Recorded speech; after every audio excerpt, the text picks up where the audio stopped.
श्री गुरुभ्यो नमः। हरिः ओम। ओम नमो भगवते वासुदेवाय। ओम श्री कृष्णाय परब्रह्मणे नमः। अथ श्रीमन्नारायणीयं दश दशमं दशमं दशकं सृष्टिवैविध्यवर्णनम् वैकुण्ठवर्धितबलोद्भवत्प्रसादात् अम्भोजयो निरसृजत् किल जीवदेहात् स्थास्नूनि भूरुहमया हि तथा तिरश्चाम् जातिं मनुष्य निवहानपि देवभेदान् मिथ्याग्रहास्मि मतिरागविकोपभीतिः अज्ञानवृत्तिमिति पञ्चविधां सृष्ट्वा उत्तामतामसपदार्थ विधानदूनः तेने त्वदीय चरणस्मरणौ विशुद्धै तावत् ससर्ज मनसा सनकं सनन्दं भूयः सनातनमुनिं च सनत्कुमारम् ते सृष्टकर्मणि तु तेन नियुज्यमानाः त्वत्पादभक्तिरसिका जगृहुर्नवानी तावत् प्रकोपमुदितं प्रतिरुन्धतोऽस्य भ्रूमध्यतो जनिमृडो भवदेकदेशः नामानि मे कुरुपदानि च हाविरिञ्चे त्यादौ रुरोद किल तेन स रुद्रनामा एकादशावहतया च विभिन्नरूपम् रुद्रौ विधाय दयिता वनिताश्च दत्त्वा तावन्त्यदत्त च पदानि भवत्प्रनुन्नः प्राह प्रजा विररचनाय च सादरन्तम् रुद्राभिसृष्ट भयताकृतिरुद्र सम्पूर्यमान भुवनत्रय भीतचेताः मा प्रजा सृज तपश्चर मङ्गलाये त्याचष्टतं कमलभूर्भवदीरितात्मा तस्याथ सर्गरसिकस्य मरीचिरत्रिः तत्राङ्गिरा क्रतुमुनिः पुलः पुलतस्यः अङ्गादजायत भृगुश्च वसिष्ठदक्षौ श्रीनारदश्च भगवन् भवदङ्घ्रिदासः धर्मादिकानभिसृजन्नत कर्दमञ्च वानिर्विधाय विधि रङ्गजसङ्कुलोऽभूत् त्वद्बोधितैस्तनकदक्षमुखैस्तनूजैः उद्बोधितश्च विररामतमो विमुञ्चन् वेदान पुराण निवहानपि सर्वविद्याः कुर्वन्निजानन गणाच्च तुराननोऽसौ पुत्रेषु तेषु विन्धाय ससर्गवृद्धिम् अप्राणुवंस्तव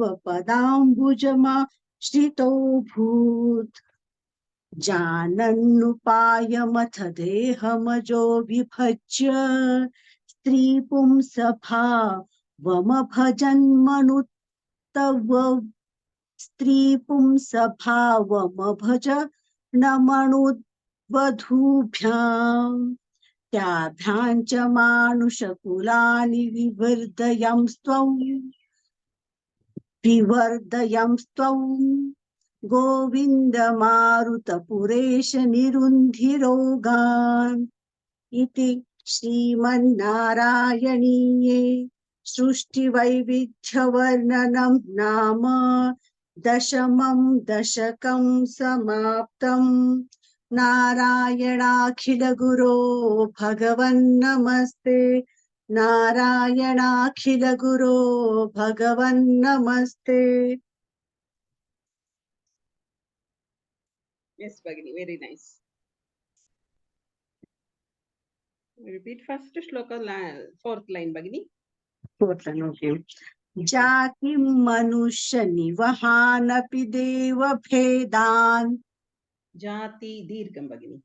You missed that dirgham. Jatir manushya. Ir is there, Bhagini? Ir. Yes, Bhagini. Jatir manushya. There is dirgham and half ra. Okay, okay. जातिर् मनुष्य निवहानपि देव भेदान्. Bhagini, I thought that makara jatim tirasva.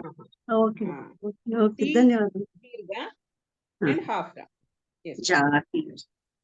Jatir manushya. And third shloka, third line, Bhagini.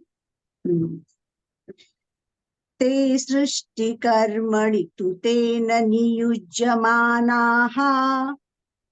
Yes. Right. And fourth one, third and fourth line.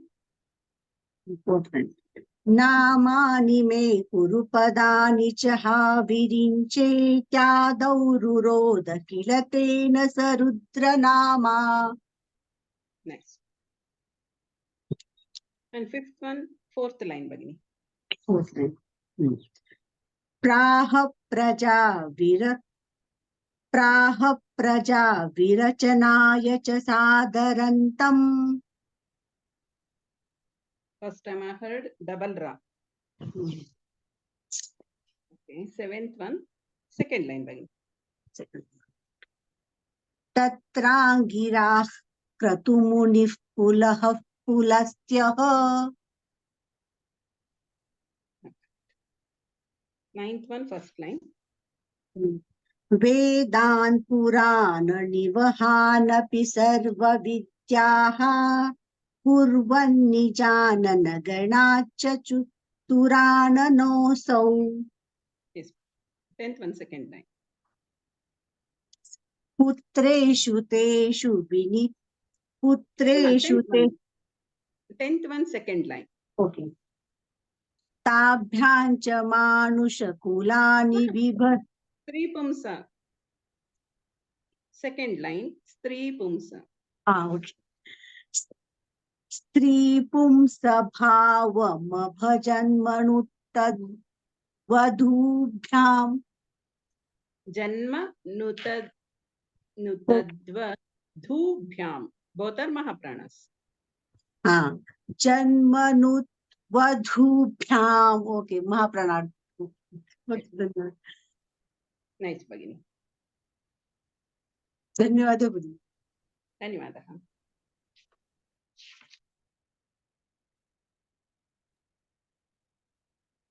नमस्ते भगिनी. नमस्ते भगिनी. ओम श्री गणेशाय नमः. ओम श्री गुरुभ्यो नमः. हरि ओम. ओम नमो भगवते वासुदेवाय. ओम श्री कृष्णाय परब्रह्मणे नमः.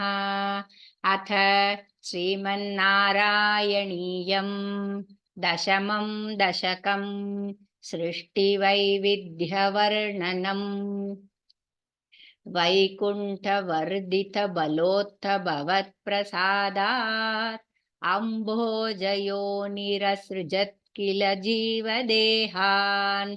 स्थास्नूनि भूरुहमयानि तथा तिरश्चाम्. जातिं मनुष्यनिवहानपि देवभेदान्.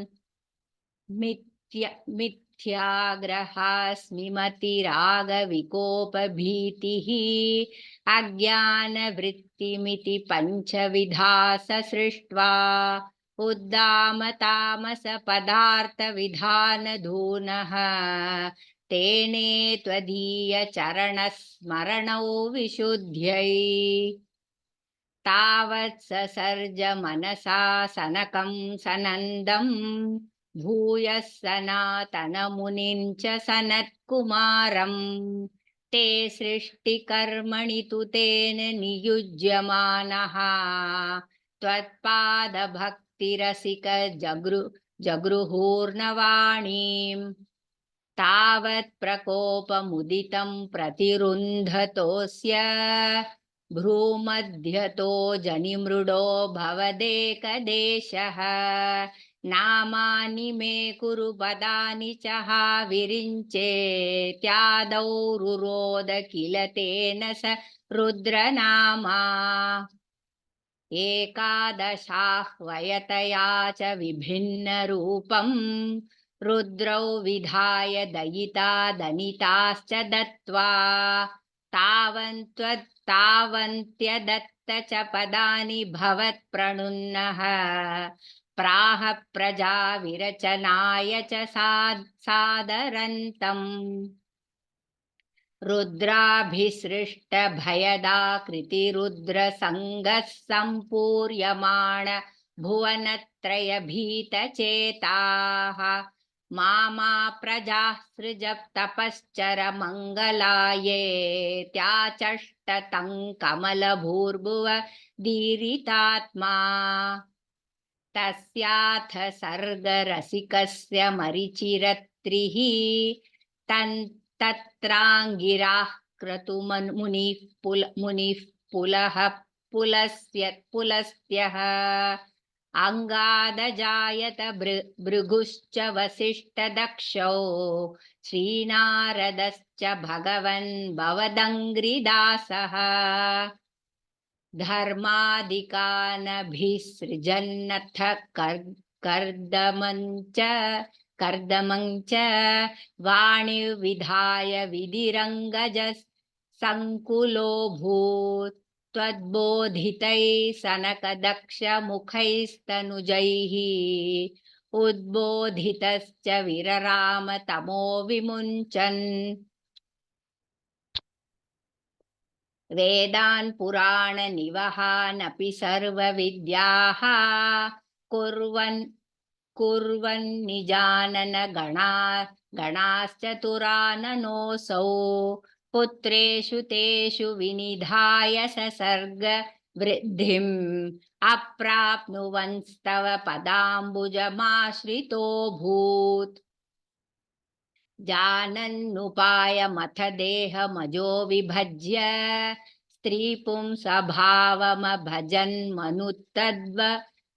स्त्रीपुंसभावमभजन्मनुत्तद्वधूभ्यां ताभ्यां च मानुषकुलानि विवर्धयन्स्त्वं गोविन्द मारुतपुरेश निरुन्धिरोगान् इति श्रीमन्नारायणीये सृष्टिवैविध्यवर्णनं नाम दशमं दशकं समाप्तम् नारायणाखिलगुरो भगवन्नमस्ते नारायणाखिलगुरो भगवन्नमस्ते धन्यवादः भगिनी Nice, Bhagini. Can you repeat second shloka, second line?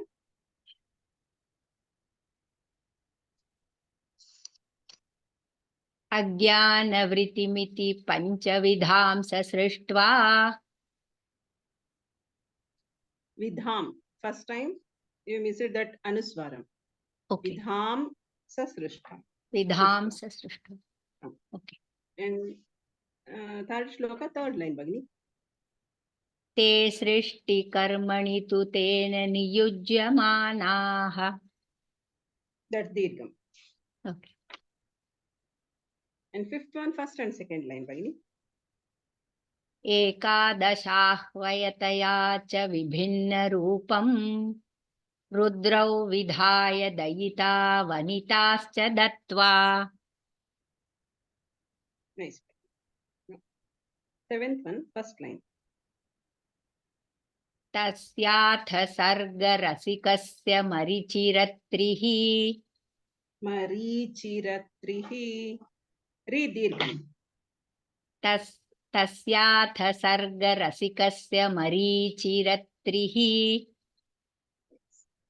and eighth one third one is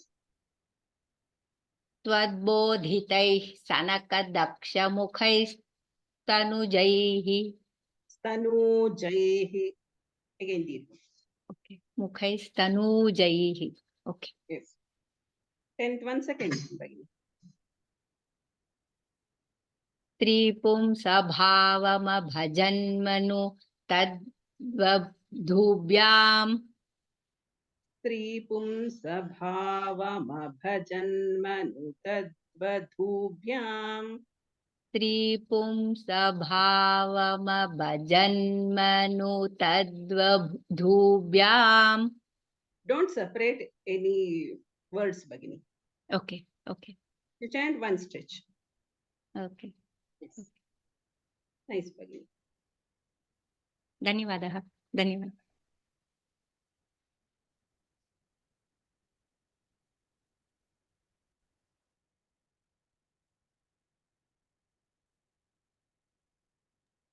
Meenakshi भगिनी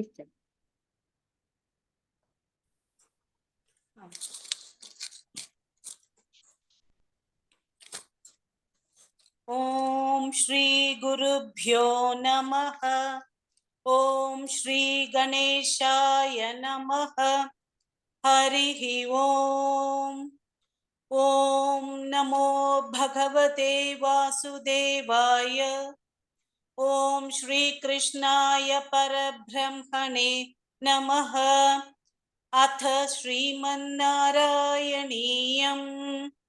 दशमं दशकम् सृष्टिवैविध्यवर्णनम्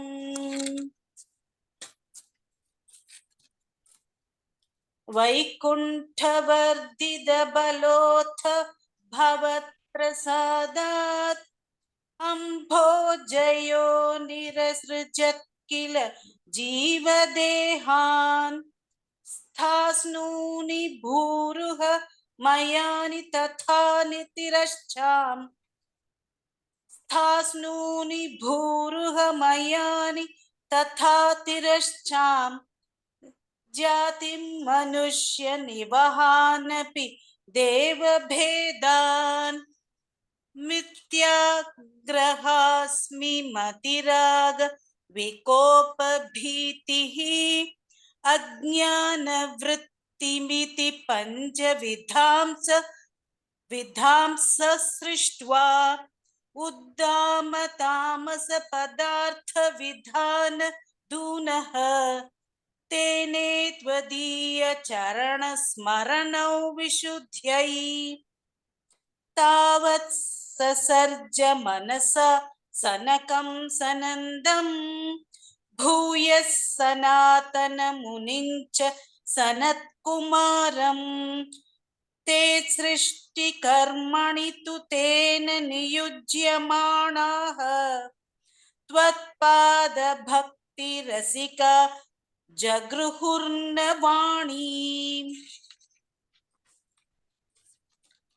तावत् प्रकोपमुदितं प्रतिरुन्धतोऽस्य भ्रूमध्यतो जनिमृडो भवदेगदेशः नामानि मे कुरु पदानि च विरिञ्चेत्यादौ रुरोद किल तेन स रुद्रनामा एकादशाह्वयतया च विभिन्न रूपं रुद्रं विधाय दयिता वनिताश्च दत्त्वा तावन्त्यदत्त च पदानि भवत् प्रनुन्नः प्राह प्रजा विरचनाय च सादरन्तम्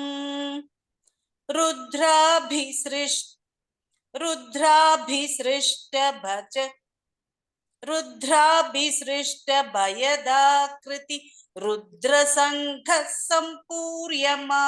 सम्पूर्यमाण भवनत् त्रयभीतचेताः मामा प्रजासृज तपश्चर मङ्गलायेत्याचष्ट तं कमलभूर्भव धीरितात्मा तस्याथ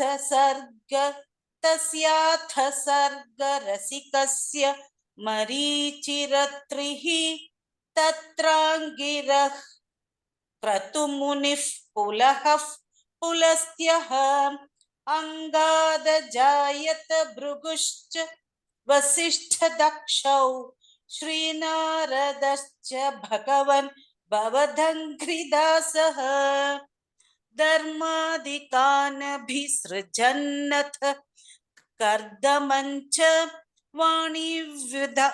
वाणीविधाय विधिरङ्गज सङ्कुलो भूत् त्वद्बोधितैः सनकदक्षमुखैस्तनूजैः त्वद्बोधितैः सनकदक्षमुखैस्तनूजैः उद्बोधितश्च विरराम तमो विमुञ्चन् उद्बोधितश्च विरराम तमो विमुञ्चन् वेदान् पुराण निवहानपि सर्वविद्याः कुर्वन् निजाननगणात् चतुराननोऽप्सौ पुत्रेषु तेषु विनिधाय ससर्गवृद्धिम् अप्राप्नुवंस्तव पदाम्बुजमाश्रितो भूत् जानन्नुपायमथ तेह भजो विभज्य स्त्रीपुंसभावमभजन्मनु तद्वधूभ्यां ताभ्यां च मानुषकुलानि विवर्धयंस्त्वं गोविन्द मारुतपुरेश निरुन्धिरोगान् इति श्रीमन्नारायणीये सृष्टिवैविध्यवर्णनं नाम दशमं दशकं समाप्तं नारायणाखिलगुरो भगवन्नमस्ते नारायणाखिलगुरो भगवन्नमस्ते धन्यवादः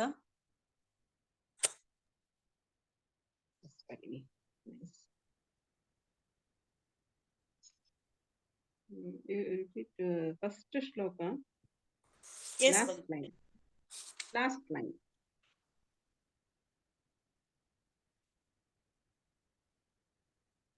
Jatir you corrected, but in my book it's given as Jatim, and we were taught Jatim. Jatim. Jatim. There is Refa Sandhi Bhagini. Jatir Manushya. Jatir Manushya. Even the training teacher also, Sujata Bhagini also. Jatim Manushya. Like yes, all of us had only Jatim. once I will check. Okay.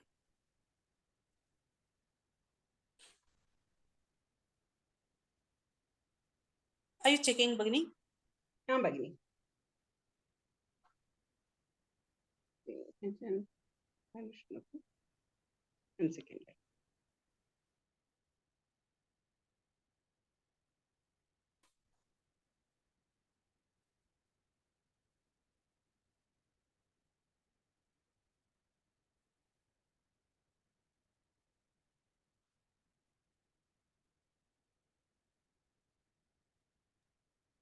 Sorry. Yes, Bhagini. What's it, Bhagini? Right, that Jati Manushya. Yes, Bhagini. Okay, thank you. Once I will check. Yeah. And one more, Bhagini. Third shloka. Third sloka. 1 minute. Third shloka, third line, Bhagini. Third sloka, third line. Third line. ते सृष्टिकर्मणि तु तेन नियुज्यमानाः Manaha Bhagini. Manaha. Naha. No. Yes. I heard Nakara. First. It is nakara only, no? Te Bhagini. srishti karmani tu tena niyujyamanaha. Yes. Sixth one, first and second line, Bhagini.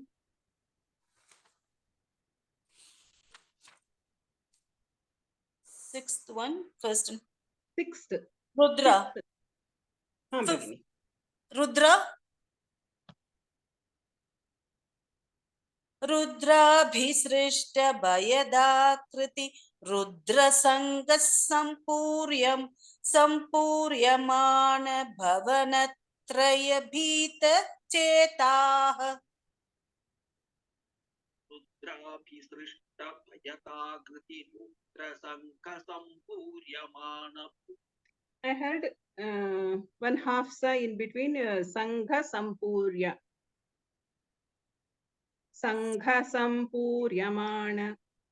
रुद्राभिसृष्ट भयदाकृति रुद्रसङ्गः सम्पूर्यमान भुवनत्रयभीतिचेताः.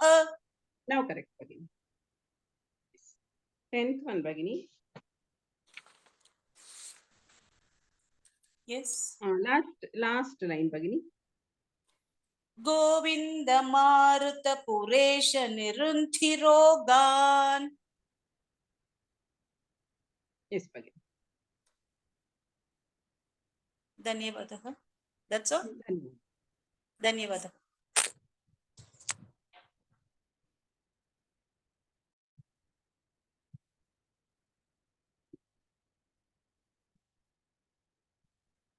नमस्ते. ओम गुरुभ्यो नमः. हरिः ओम. ओम नमो भगवते वासुदेवाय. ओम श्री कृष्णाय परब्रह्मणे नमः.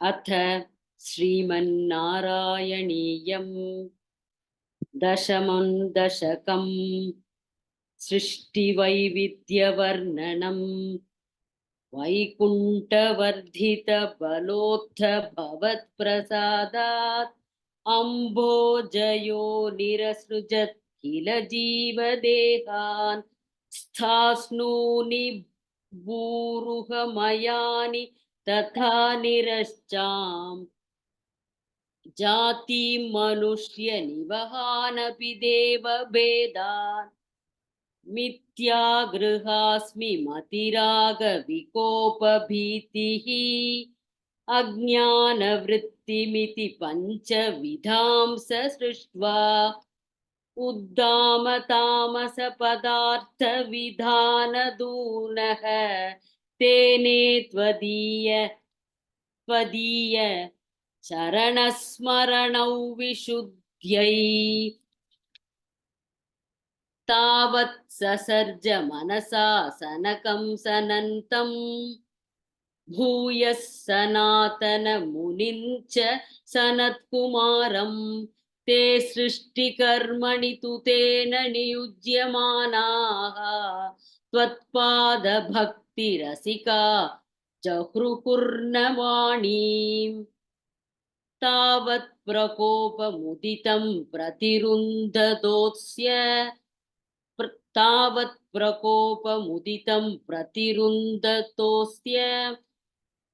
भ्रूमध्यतो जनिमृढो भवदेगदेशः नामानि मे कुरु पदानि च हा विरिञ्चेत् त्यादौ रुरोद किल तेन स रुद्रनामा एकादशाः वयतया च विभिन्नरूपं रुद्रौ विधाय दयिता वनिताश्च दत्त्वा तावन्त्यदत्त च पदानि भवत्प्रणुन्नः प्राह प्रजा विरचनाय च सादरन् तम् रुद्राभिसृष्ट भयदाकृतिरुद्र संग सम्पूर्यमाण भुवनत्रय भीतचेताः मामा प्रजासृज तपश्चर मङ्गलायेत्याचष्टतं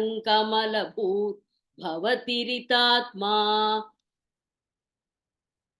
तस्यात सर्गरसिकस्य मरीचिरत्रिः तत्राङ्गिराः क्रतमुनिस्फुलः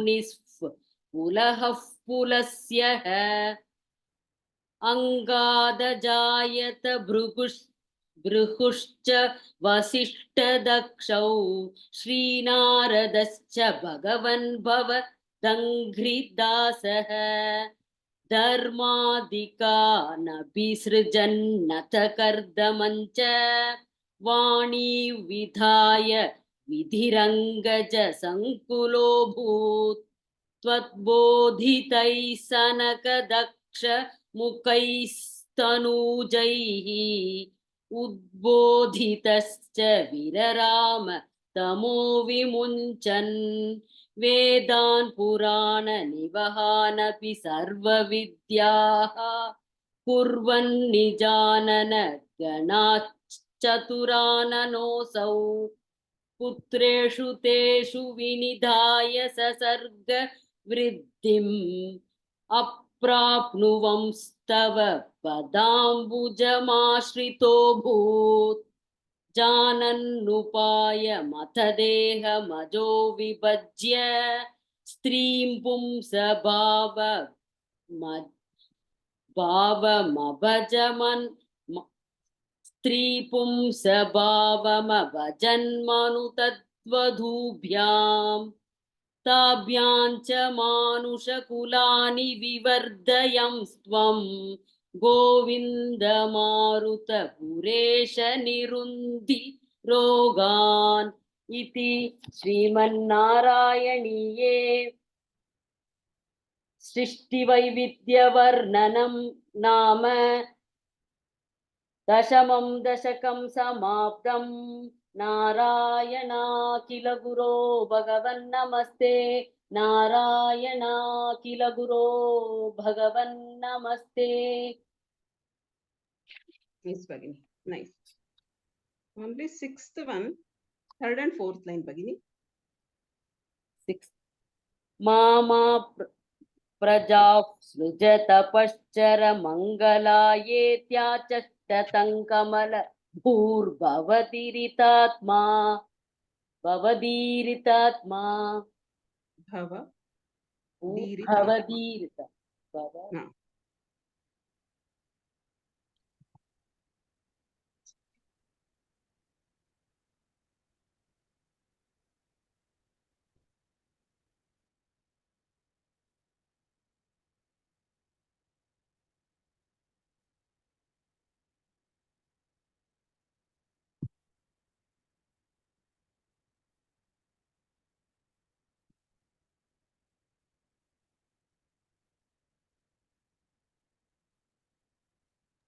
तस्याथ सर् Bhavadiritatma. Only one va, Bhagini.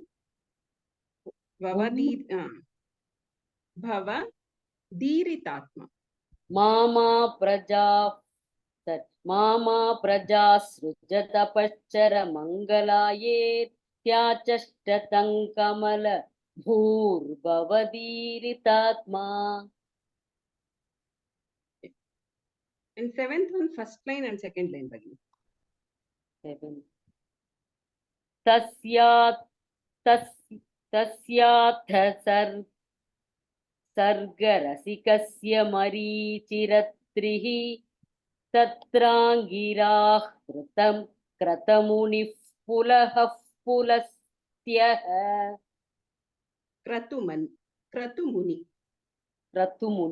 मुनिः तत्राङ्गिराः क्रतुमुनिः पुलस्त्यः. Yes, Bhagini. And tenth one, second line. स्त्रीं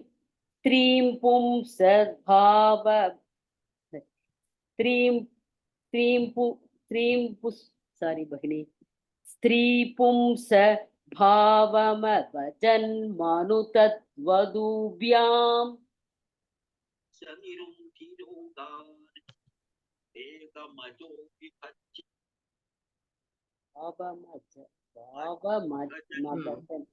स्त्री पुंसा भगिनी स्त्री पुंसा स्त्री Ah. स्त्री I heard stream pumsa. Stream also anuswara. I heard stream stream also. स्त्री पुंस only for Pumsa. पुंस only पुंस Anuswara bhagini. okay स्त्री पुंस भावमजभजन् मनुतत्वधूभ्याम् Mabhajanma. मभजन् भावमभजन् मनुतत्वधूभ्याम् Nutadva dhubhyam bhagini.